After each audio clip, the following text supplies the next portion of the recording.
पोती का प्रेम। मम्मा एक समोसा दादी माँ को भी दे आओ। तुझे कितनी बार बोला है कि ये उस बुढ़िया के लिए नहीं बनाए मैंने। चुपचाप खा ले वरना तुझे उस बुढ़िया के साथ कमरे में बंद कर दूंगी। मम्मी का इस तरह गुस्सा देखकर बेचारी रिंकू चुपचाप खाना खाने लगी। इस घर में दादी माँ के अलावा उसका कोई दोस्त नहीं था, इसलिए वह हमेशा अपनी दादी के साथ खेला करती थी। पापा की इकलौती संतान होने के कारण दादी माँ के अलावा और कोई था जो उसके साथ खेल सके। पर कविता हमें उसे सास के पास जाने से रोकती थी, क्योंकि उसका मानना था कि वह एक अभागिन है जिसने उसकी पहली संतान बेटे को निगल लिया। अजय आज दुकान से जल्दी ही आने वाले थे, क्योंकि आज कविता का जन्मदिन था।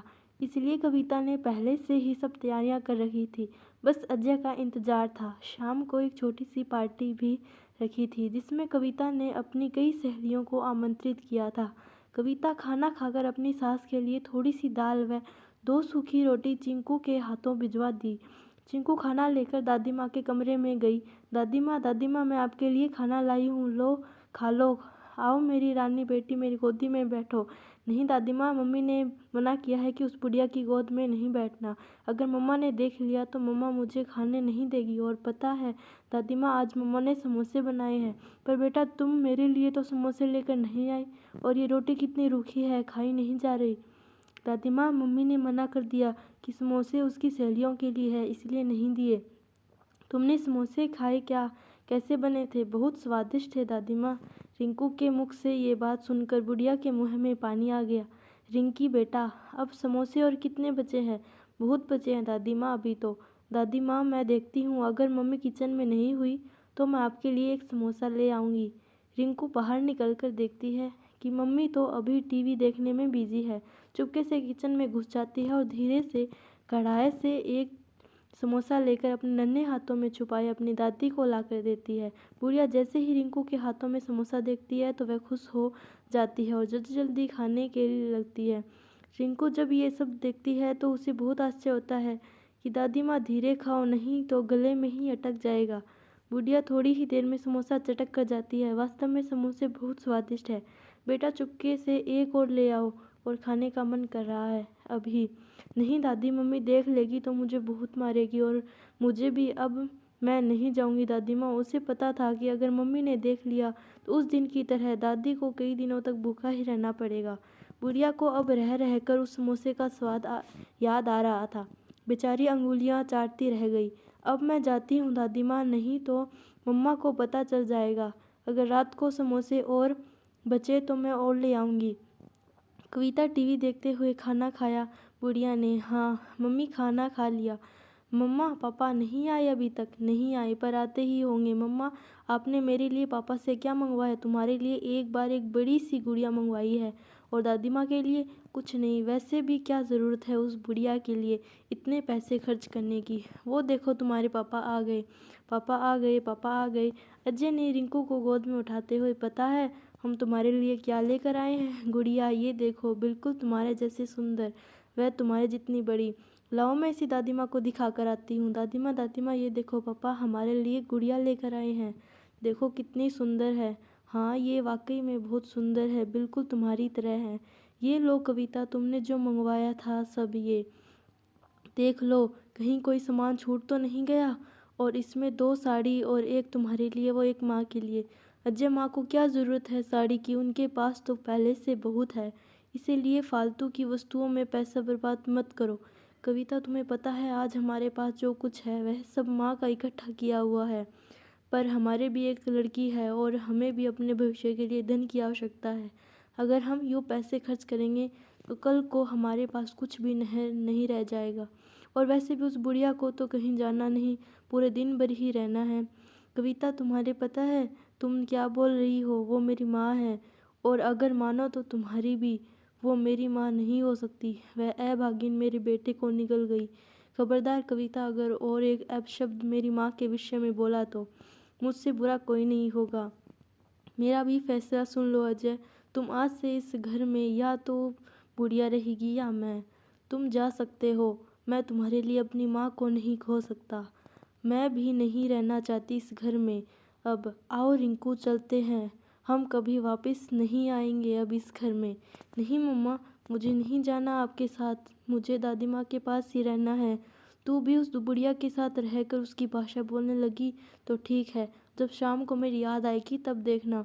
मम्मा आप मत जाओ प्लीज़, मैं किसके साथ सोऊंगी? फिर अपने पापा के पास सोना। मैं जा रही हूँ अब। पापा रोको मम्मी को, नहीं तो वो चली जाएगी। नहीं बेटा, उसे जाने दो, और अगर चाहो तो तुम जा सकते हो, नहीं तो दादी माँ को छोड़कर कहीं नहीं जाऊंगी। कविता गुस्से में घर से निकल जाती और अपने मायके चली जाती है। कविता को गए आज 2 दिन हो गए। दादी माँ को जब ये पता चला तो उन्होंने 2 दिन से खाना पीना भी छोड़ दिया। कविता हमेशा उसे भला बुरा कहती, यहाँ तक कि खाना भी ढंग से नहीं देती। फिर भी उसकी सास उसकी इतनी ज़्यादा फिक्र किया करती थी। उसे बहुत बुरा लगा और वह कविता के घर से जाने का सबसे बड़ा कारण अपने आप को मान रही थी। अजय भी कविता के जाने से बहुत दुखी था। वह भी समझ रहा था कि क्या करे। उसने कई बार कविता को फ़ोन ट्राई किया पर उसने नहीं उठाया। अजय बालकनी में आज अकेला बैठ सोच रहा था कि आखिरकार कविता ऐसा कैसे कर सकती है। उसने तो साथ जीने मरने का वादा किया था। उसे कुछ सोचते हुए अजय अपने अतीत के आगोश में खो गया। उसे अपने वो कॉलेज वाले दिन याद आने लगे जब कविता उससे पहली बार मिली थी। कितनी अनजान व अजनबी थी वो। भोला मुख, हिरनी सी आंखें व दो उसका यूं शांत स्वभाव, हमेशा दूसरों के लिए जीने वाली। पहली ही बार में अजय उसमें इस तरह खोया कि उसने सबसे सामने उसे प्रपोज कर दिया, और कविता भी उससे इस साहस को देकर उसे ना नहीं बोल सकी। कितनी अच्छी थी वो ज़िंदगी। न कोई गम था, न कोई समस्या, और न ही किसी का कोई दबाव। बिल्कुल स्वतंत्र, किसी आज़ाद पंछी की तरह, जिसकी न कोई राह होती और न ही कोई मंजिल। उसे अच्छी तरह याद है जब एक बार कविता के पापा ने उसे अजय के साथ देख लिया, फिर भी उन्होंने उसकी पसंद को ज़्यादा महत्व दिया और दोनों की शादी कर दी। पर आज वह क्यों इतना असहाय हो गया था कि किसी बहिर्ले के बाणों द्वारा बिंदे पक्षी की तरह जमीन पर अनाथ पड़ा हो। पापा पापा, मम्मा का फ़ोन आया है, आपसे बात करने को बोल रही है। रिंकू की आवाज़ सुनकर वह अपने ख्यालों से बाहर आया। रिंकी फ़ोन लिए खड़ी थी। अजय ने फ़ोन उठाया तो सामने से कविता की आवाज़ आई, हेलो अजय, कैसे हो आप? मैं ठीक हूँ, आप ठीक हो? हाँ मैं ठीक हूँ अजय, मुझे रिंकी चाहिए, मैं उसके बिना नहीं रह सकती, प्लीज़ मुझे मेरी बेटी दे दो। लौट आओ कविता अपने घर, देखो कोई कब से इंतज़ार कर रहा है आपका। रिंकी भी तुम्हारी और हम सब, प्लीज़ लौट आओ। नहीं अजय, अब शायद ये संभव नहीं है।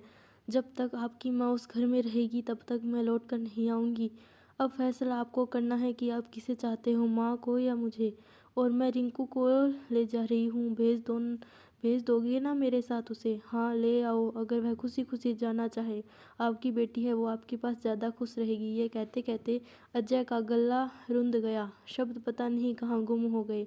अब भूत ज़्यादा टूट चुका था। वह कभी भी कविता से दूर नहीं जाना चाहता था और माँ को भी अपने आप से अलग नहीं होते देखना चाहता था। उसकी ज़िंदगी में एक ऐसी शाम होने जा रही थी जिसके बाद सदियों बाद भी कोई उजाला नज़र नहीं आ रहा था। अब उसे फैसला करना था कि उसे अपना भविष्य चाहिए या गुजरा अतीत। एक तरफ उसका अतीत लिए मुँह पर झुर्रियों व बेटे से कुछ अधूरी सी उम्मीदें लिए उसकी बूढ़ी माँ, और दूसरी ओर उसका अपाहिज सा भविष्य व उसकी प्यारी सी गुड़िया रिंकू के साथ लिए उसकी पत्नी। आखिर करता करता भी तो क्या, वह अकेली माँ उसे चाहिए न ही पत्नी। एक समय था जब उसकी ज़िंदगी में दूर दूर तक कोई गम का नाम भी नहीं था, पर पता नहीं किसकी नज़र लगी उसकी हंसती खेलती ज़िंदगी को कि नरक से भी बदतर हो गई। अचानक वह उठा और माँ के कमरे की ओर बढ़ा। इससे पहले कि वह माँ से कुछ बोल पाता, माँ बोल पड़ी, क्या हुआ बेटा, किसका फ़ोन था? कविता का फ़ोन था। क्या क्या वो वापस आ रही है?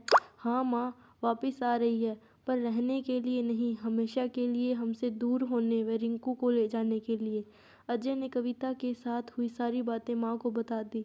बेचारी बुढ़िया, जिसने कभी सोचा भी नहीं था कि बात यहाँ तक बढ़ आएगी कि उसे वृद्धाश्रम जाने तक की नौबत आ जाएगी। अजय की बात सुनकर बेचारी कुछ देर खामोश हो गई। अंत में फैसला किया कि वह वृद्धाश्रम चली जाएगी, पर कभी भी अजय व कविता को अलग नहीं होने देगी। माँ के मुँह से ऐसी बात सुनकर अजय हक्का बक्का रह गया। ये क्या कह रही हो माँ तुम? अपना स्वयं का घर छोड़कर वृद्धाश्रम में?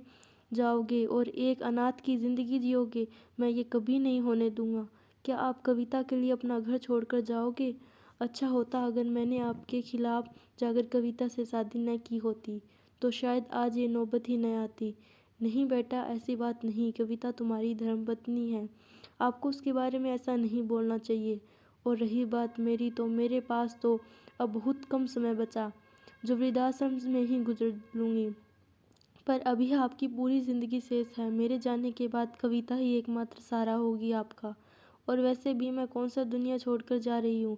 अब कभी भी याद आएगी मेरी तो मिलने चले आना। वहाँ पर हर सुविधा भी होगी, नर्स, डॉक्टर, आपको भी कोई परेशानी नहीं होगी और न ही कविता को। माँ के बहुत ज़्यादा समझाने पर अजय मान गया और माँ को वृद्धाश्रम छोड़ने के लिए तैयार हो गया। दूसरे दिन माँ का सारा सामान पैक कर अजय माँ को न चाहते हुए भी उनकी ही जिद के कारण वृद्धाश्रम छोड़ आया। कविता को जब यह पता चला तो वह बहुत खुश हुई कि अब उसे उस घर में कोई समस्या नहीं होगी और वह ससुराल वापस लौट आई। पर अब अजय में वो पहले वाली बात नहीं रह गई थी। अजय अब पहले जैसा बिल्कुल भी नहीं था। वह बहुत ज़्यादा उदास रहने वाला हो गया। बहुत ज़्यादा समय वह मौन ही रहता था। कविता जिस खुशी की लालसा में यहाँ आई थी वह उसे अब यहाँ बिल्कुल भी नज़र नहीं आ रही थी। अजय हमेशा सुबह माँ से मिलने आया करता था। वह जब भी उस वृद्धाश्रम से गुजरता था माँ से मिलकर ही जाता। वृद्धाश्रम आने के बाद अजय की माँ अचानक बीमार रहने लगी। डॉक्टर, नर्स सब बहुत परेशान हो गए, लेकिन अजय की माँ के कहने पर किसी ने भी अजय से इस बारे में बात नहीं की, क्योंकि अजय की माँ चाहती थी कि वह हमेशा खुश रहे। जब कई दिनों बाद भी तबीयत में सुधार नहीं हुआ तो डॉक्टर ने उसे एक बड़े हॉस्पिटल में चेकअप के लिए भेजा। जब रिपोर्ट आई तो पता चला कि उन्हें कैंसर है और ये बीमारी लगभग 2 वर्ष पहले से है। जब भी माँ से मिलने आता तो कविता को बहुत बुरा लगता। वह हमेशा उन्हें वहाँ जाने रोकती थी। वह कभी कभी रिंकू को भी साथ ले जाया करता, जिससे कविता और अधिक ज़्यादा बिगड़ जाती। अब अजय भी काम के दबाव के कारण कई दिनों बाद ही वहाँ जाया करता, पर उसे यह पता नहीं था कि उन्हें कैंसर है। अब उनकी तबीयत और बिगड़ने लगी।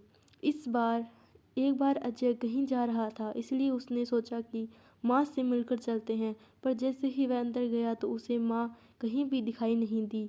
जब आसपास पूछा तो पता चला कि उनकी तबीयत बहुत खराब है और वह अस्पताल में भर्ती है।